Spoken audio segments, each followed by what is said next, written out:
s'attaque à une femme. Les policiers disposent seulement d'une vague description et d'indices peu significatifs. C'est lui qui détient toutes les clés.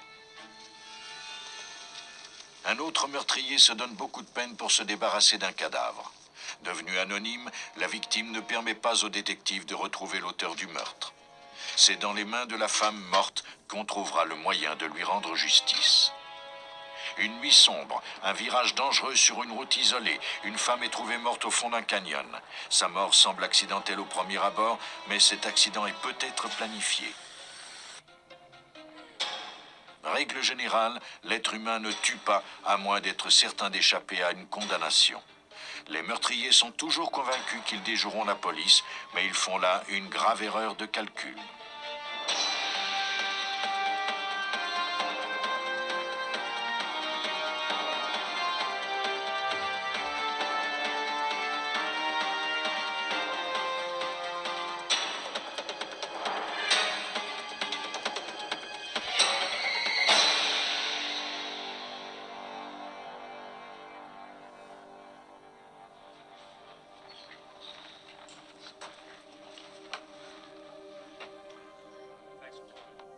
Vers la fin de la soirée du mardi 23 novembre 1982, la mère et une collègue de travail d'Amy Hoffman, 18 ans, se présentent au poste de police de Morris County. Amy n'est pas rentrée du centre commercial où elle travaille.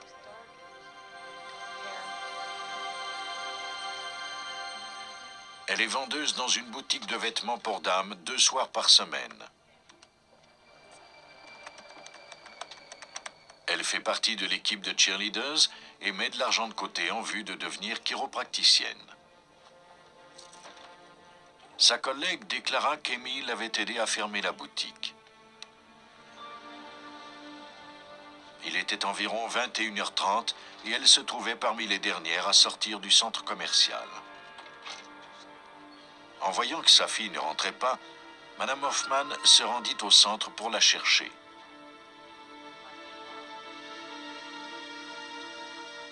La seule voiture dans le stationnement était celle de sa fille. Ses clés étaient sur le contact. Le sac à main, le porte-monnaie et le sac d'Amy étaient sur le siège du véhicule. Il n'y avait aucune trace de la jeune femme.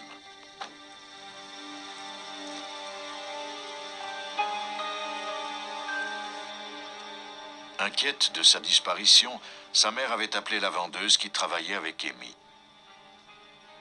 Les deux femmes ne savaient plus quoi faire. Les policiers se rendirent au stationnement accompagnés d'un maître-chien pour tenter de retrouver Amy. Mais le chien perdit sa trace à seulement quelques mètres de son auto.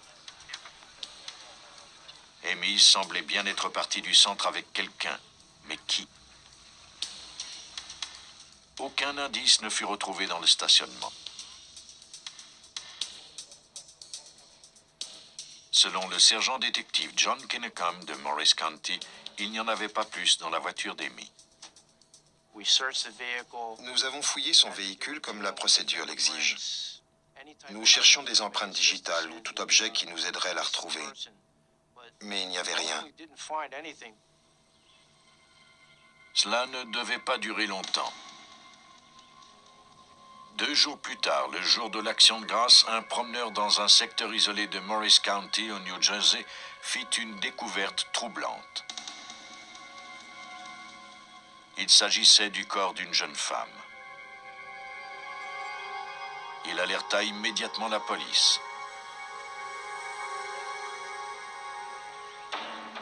Les policiers dépêchés sur les lieux découvrirent la victime dans ce qui avait déjà été un réservoir d'eau.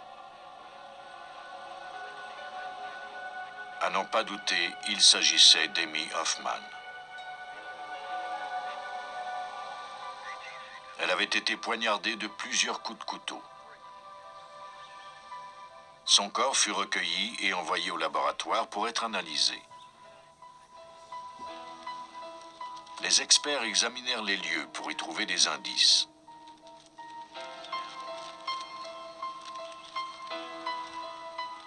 Il y avait des taches de sang près du réservoir d'eau Une analyse subséquente permit aux experts de déterminer qu'il s'agissait du sang de la victime. Ces derniers réunirent tous les indices dont ils disposaient. Parfois, les indices les plus incriminants se cachent dans les rebuts les plus anodins. L'autopsie fournit un peu plus d'informations. La victime avait été poignardée à maintes reprises et elle était morte exsangue. Elle semblait avoir été agressée sexuellement, mais il n'y avait aucune trace de sperme. Des fibres et des fragments de mousse de rembourrage furent recueillis à même ses bottes et ses vêtements. Pour l'instant, c'étaient les seuls indices qui présentaient un certain potentiel. Pour obtenir plus d'informations, les policiers se rendirent au centre commercial interroger d'autres employés. Une femme déclara que lorsqu'elle avait quitté le travail, vers 21 h, elle avait aperçu un homme à l'aspect louche assis dans sa voiture à attendre. Le véhicule était une vieille Chevrolet. Elle n'avait vu le visage de l'homme que pendant une fraction de seconde. Elle fut incapable de le décrire. Il n'y avait pas une minute à perdre. Nous savions qu'un dangereux criminel rôdait dans la ville, que c'était un prédateur. Ce qui nous motivait le plus, tous les enquêteurs impliqués dans cette affaire et moi, c'est qu'il fallait arrêter cet homme avant qu'il ne tue à nouveau. 2 semaines après le meurtre d'Amy Hoffman, un camionneur sur une aire de repos à 20 minutes du centre commercial de Morris County fut réveillé en sursaut. Une jeune femme terrifiée lui demandait de l'aide. Elle saignait abondamment et était gravement blessée. Le camionneur appela la police.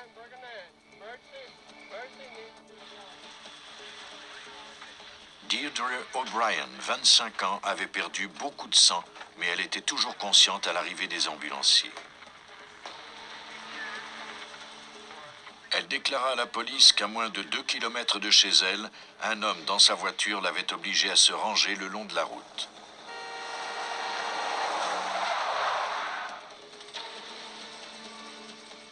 Craignant que l'autre conducteur n'ait été blessé au cours d'un accident, elle sortit de sa voiture pour l'aider.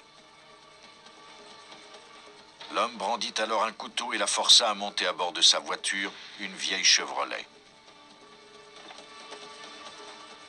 Il la conduisit ensuite à l'aire de repos où il la viola, puis la poignarda à maintes reprises. Deirdre O'Brien ne survivrait malheureusement pas à ses blessures. Après avoir décrit son assaillant, elle mourut.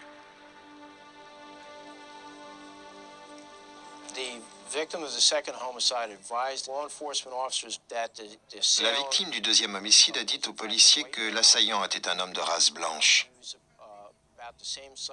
qu'il était à peu près de la même grandeur qu'elle, qu'il portait un jeans et une chemise de style western.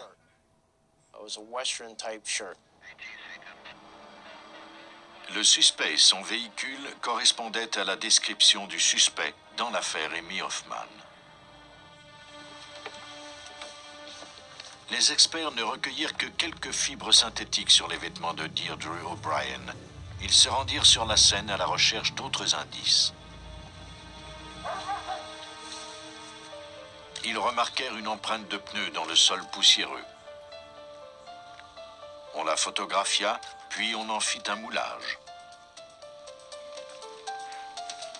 Pour conserver cette empreinte de pneu, les experts judiciaires utilisent le même produit que celui utilisé pour faire des moulages de dents.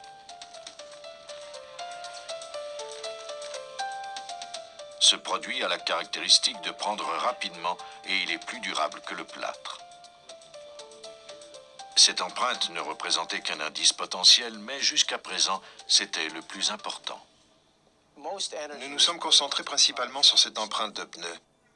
À en juger par son emplacement, c'est-à-dire à environ 1,50 m de la voiture de la victime, c'était probablement celle de l'auto du suspect. Le moulage et les photographies de l'empreinte sur le sol furent envoyés à l'expert légiste Pete MacDonald.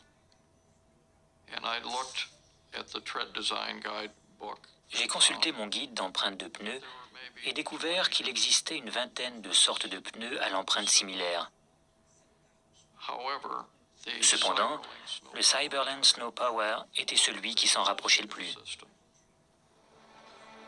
Le sergent détective Kencom gardait sur lui la photo de l'empreinte. Il visita des centres commerciaux, les entreprises du secteur et les cimetières d'auto, mais fut incapable de trouver un seul pneu semblable à celui décrit par Pete MacDonald. Il fallait retrouver le meurtrier au plus vite avant qu'il ne fasse une troisième victime. C'est alors que le téléphone sonna à nouveau. Une autre personne avait été poignardée.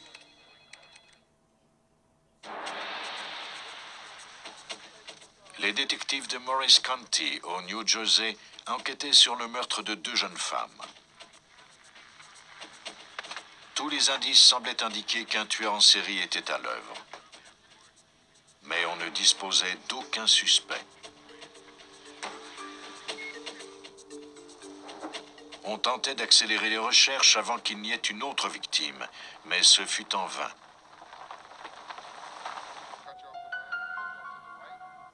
Cette fois-ci, la victime était un homme, mais les détails entourant le crime étaient déjà familiers aux policiers.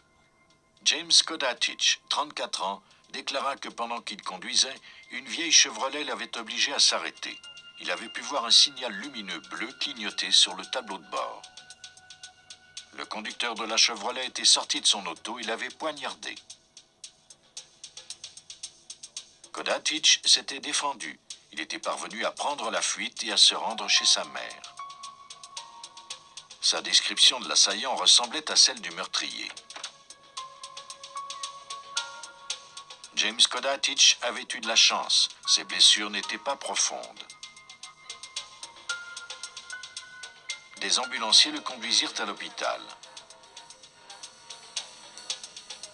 Avant de partir, il autorisa la police à fouiller sa voiture.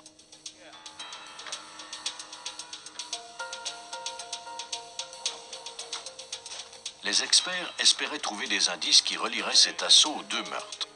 Ils passèrent l'aspirateur. C'était une vieille Chevrolet semblable à celle décrite par les témoins des 2 homicides. Une coïncidence pour le moins troublante.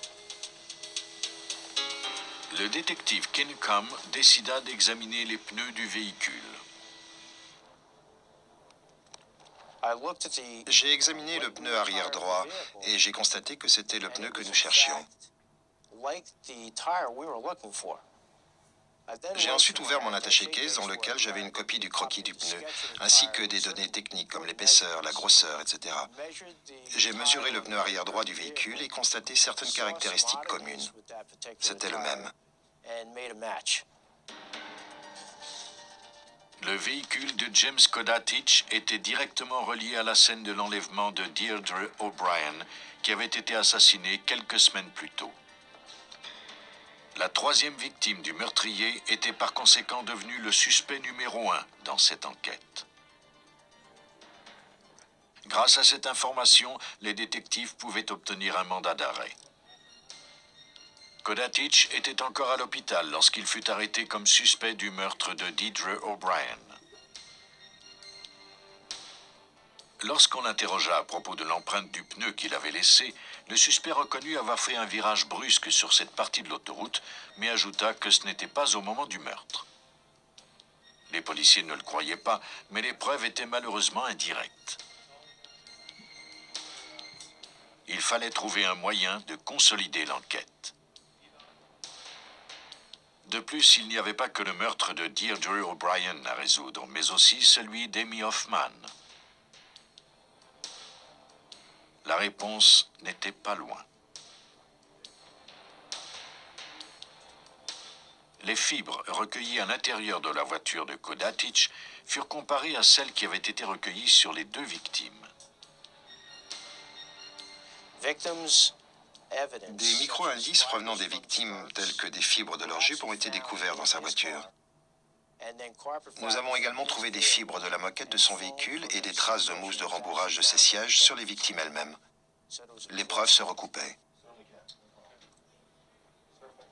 Malgré les preuves réunies contre lui, Kodatic maintenait qu'il n'était pas le meurtrier. Son argument principal était la blessure qu'il avait au dos. Les enquêteurs décidèrent d'examiner cette blessure de plus près.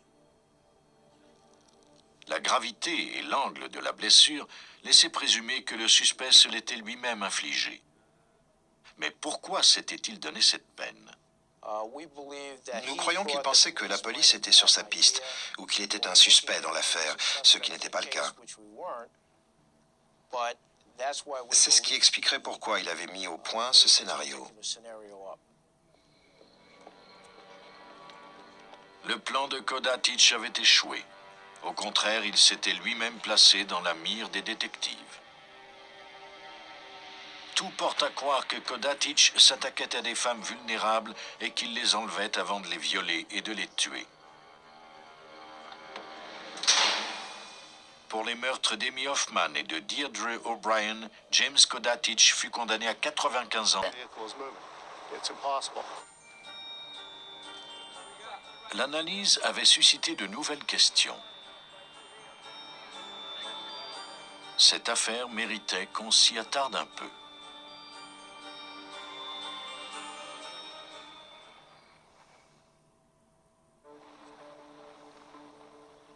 Dans l'Utah, des policiers enquêtaient sur la mort tragique de Tonya Mosman.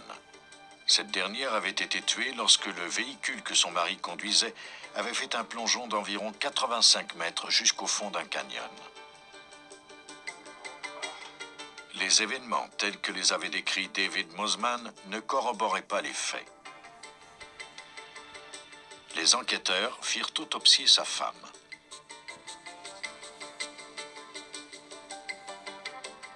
Elle avait de l'eau dans les poumons. Cela signifiait qu'elle était morte noyée.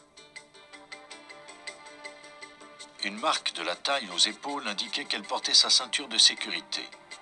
Elle n'avait donc pas pu être projetée à travers la lunette arrière, comme son mari l'avait déclaré. Les seules autres marques sur son corps étaient 3 contusions très nettes à la nuque.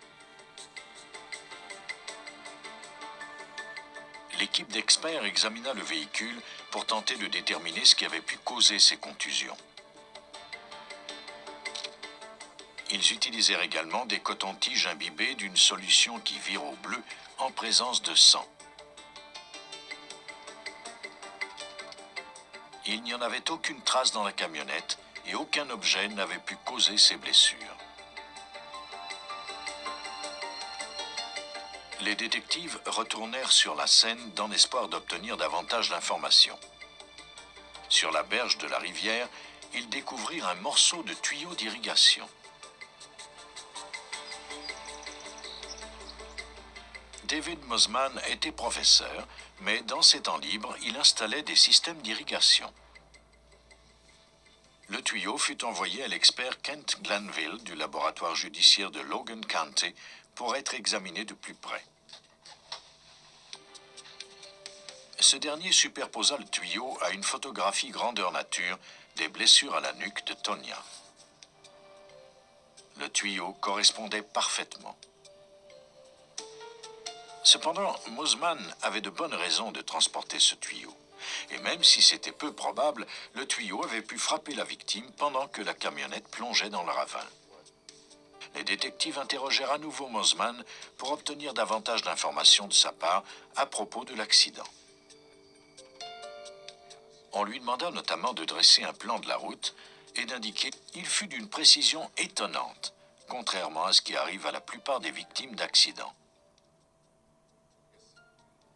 Il était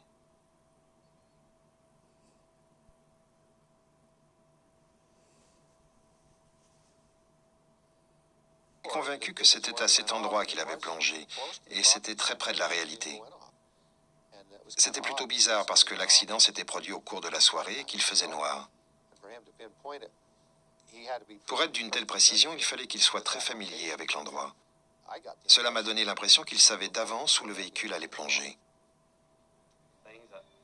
2 jours après l'accident, cette impression fut renforcée suite à l'appel de Terry, un ami de David Mosman. Ce dernier déclara à la police que le mariage ne fonctionnait plus et que David faisait constamment des blagues à propos de la façon dont il tuerait Tonya. Le procureur en chef Jim Jenkins suivait cette enquête de près. David avait confié à Terry qu'il ne voulait pas payer pour ce divorce. Il ne voulait pas non plus courir le risque de perdre la garde de ses 2 enfants, ni partager ses biens ou l'argent qu'il avait accumulé.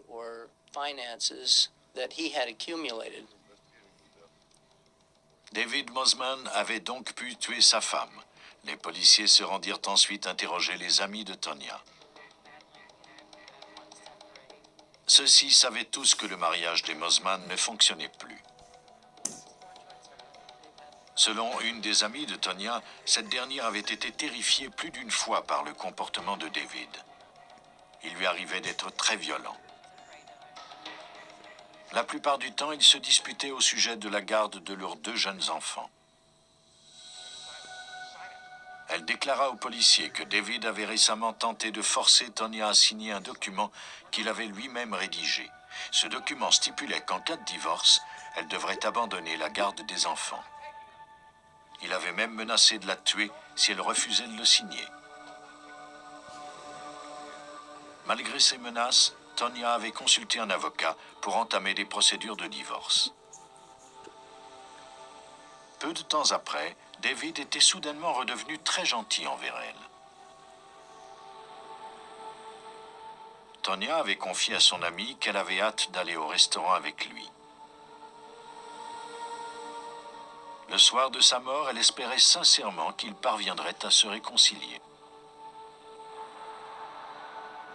La tournure des événements semblait ensuite avoir été à l'avantage de David. Les enquêteurs poursuivirent leurs recherches. Ils découvrirent que David avait eu une assurance sur la vie de sa femme de 10 000 $ pendant plusieurs années. Mais seulement 9 mois avant sa mort, alors que leur mariage commençait à s'écrouler, il avait pris une assurance additionnelle de 100 000 $ advenant le décès de sa femme. David avait donc un mobile. De plus, les circonstances entourant la mort de Tonya étaient suspectes. Mais on ne pouvait pas nier, du moins pour le moment, qu'il était possible que ce ne soit qu'un simple accident. Les détectives devaient étayer leurs preuves. David Mosman avait déclaré avoir laissé sa femme blessée sur la berge. Pourtant, on l'avait retrouvée au milieu de la rivière. Les enquêteurs firent appel à l'expert Dave Tallis pour voir si cela était possible. Le shérif adjoint voulait que j'examine la situation et que je détermine s'il était possible, compte tenu de sa condition, que la victime ait franchi la distance entre la rive où le mari disait l'avoir laissée et l'endroit où elle avait été trouvée. Tallis mesura la profondeur de la rivière, la vitesse et la direction du courant afin de vérifier si un corps humain pouvait être transporté de la rive à l'emplacement où Tonya avait été retrouvée. L'eau était peu profonde près de la rive et ne permettait pas à un corps de flotter. De plus, même si cela eût été possible, la vitesse et la direction du courant l'auraient déplacé le long de la berge et non vers le milieu de la rivière. Si elle était inconsciente, elle ne pouvait donc pas bouger et le courant n'était pas assez fort pour la déplacer. Nous l'aurions donc retrouvée au bord de la rivière, inconsciente ou noyée. Elle n'avait jamais été ramenée sur la rive comme son mari l'avait déclaré.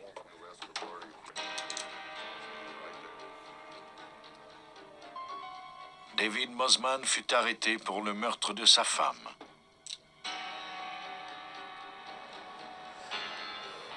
Les enquêteurs croient que ce dernier a tenté de tuer Tonya dans un accident prémédité.